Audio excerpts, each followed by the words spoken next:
মায়ের কোলে হাসি আনন্দে ধীরে ধীরে বড় হচ্ছে ওমর ফারুক। ওর বয়স মাত্র 7 মাস। মায়ের কোলে চঞ্চল ওমর কখনো কখনো বিছানায় হামাগুড়ি দিতে থাকে। মুখ থেকে অস্পষ্ট স্বরে বাবার নাম উঠে এলেও অবুঝ এই শিশুটি জানে না তার জন্মের আগেই শহীদ হয়েছেন পিতা। জুলাই আন্দোলনের পর কেটে গেছে 1 বছর। আন্দোলনের সময় গত 16 জুলাই গুলিতে শহীদ হন শাহজাহান। তখন স্ত্রী ফাতেহা 7 মাসের অন্তঃসত্ত্বা। গত বছরের 27 ডিসেম্বর পুত্র সন্তান জন্ম দেন ফাতেহা। পুত্র সন্তানের মুখ দেখে মুখে হাসি ফুটলেও পরিবারের উপার্জনক্ষম ব্যক্তিকে হারিয়ে অভাব অনটনে কাটছে ফাতেহার দিন। অল্প বয়সে স্বামীহারা ফাতেহার সামনে যেন অনিশ্চিত ভবিষ্যৎ। কিভাবে সংসার চালাবেন আর কিভাবে সন্তানের মুখে খাবার তুলে দেবেন সেই শঙ্কা তার চোখে মুখে।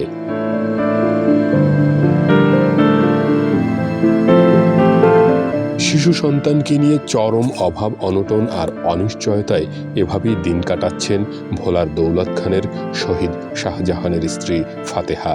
বৈষম্য বিরোধী ছাত্র আন্দোলনে নিহত পাপোশ ব্যবসায়ী শাহজাহানের পরিবারের কষ্টের গল্প যেন এমনই।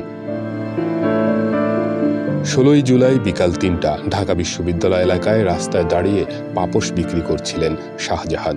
বৈষম্য বিরোধী ছাত্র আন্দোলনে হঠাৎই পুলিশের গুলি। একটি গুলি শাহজাহানের ডান নাকে লেগে মাথা ভেদ করে বেরিয়ে যায়। এতেই তার মৃত্যু হয়। হাসপাতালে নেওয়া হলেও আর বাঁচানো যায়নি। ঢাকার কামরাঙ্গীর চরে ছোট্ট একটি বাসা ভাড়া নিয়ে থাকতেন স্বামী স্ত্রী। পাপোশ বিক্রির টাকায় সংসার চলত। স্বামীর মৃত্যুর পর শ্বশুর বাড়িতে আশ্রয় হয়নি তার। বাধ্য হয়ে বাবার বাড়ি ভোলার দৌলত খান উপজেলার সৈয়দপুর ইউনিয়নের ছোটধলি গ্রামে চলে আসেন। এখানে মায়ের সাথে এখন বসবাস করছেন তিনি। বাবা সাইফুলও বেঁচে নেই, কিন্তু উপার্জন করার মতো কেউ না থাকায় খেয়ে না খেয়ে দিন কাটছে ফাতেহার। আমার এই বাচ্চাটা সামনের দিকে কিভাবে চলবে সেটার ব্যবস্থা সরকারকে আমরা করতে বলতেছি। তার বাপ ছাড়াই জন্ম হয়েছে, সে পেটে থাকতেই তার বাবা হারা ফেলছে। সে তার বাপের মুখটা দেখতে পারেনি, এটি তার কষ্ট। সে আর একটু বড় হলে অত বড় জিজ্ঞেস করে আম্মু আমার বাবা কোথায়, তখন আমার উত্তর দিতে খুব কষ্ট হবে। ভালো মন্দ খাওয়া তো দূরে থাক, উপার্জনক্ষম ছেলেকে হারিয়ে এই বৃদ্ধ বয়সে মাঝে মাঝে 2-1 বেলা না খেয়েও থাকতে হয় শাহজাহানের মার। এখন আমার মায়াটা মরে গেছে, মায়াটা আমার কাছে এই নাতি হয়েছে, নাতির বালা মন্দ ন্যাক বদ আমার দেখতো। খাইও থাই না খাইও থাই, গরিব মানুষ, আমার স্বামী নেই, পুরানি আর্থিক অবস্থা নাই, বোনের যে হেল্প করবো এরকম কোনো আমার রাস্তা নাই। আমার ঘর দুয়ার ভাঙা চূড়া, এর মধ্যে মায়া লয়ে আমি থাই। দিন যত যায় দুর্ভোগ ততই বাড়ে। অসহায় এই পরিবারের খোঁজও নেয় না এখন আর কেউ। বয়সে আপনি স্বামীটা হারাইছে, একটা বাচ্চা, এই বাচ্চাটা নিয়ে কি বলবো, একটা বাচ্চার পিছনে কতটুকু খরচ লাগে এটা আপনাদের জানা আছে। কিন্তু বাচ্চাটা 2 দিন পর পর ঠান্ডা জ্বর বা অনেক রকমই খরচ লাগে, কিন্তু আল্লাহর কোনো সহযোগিতা এই পর্যন্ত সরকারের তরফ থেকে পায়নি।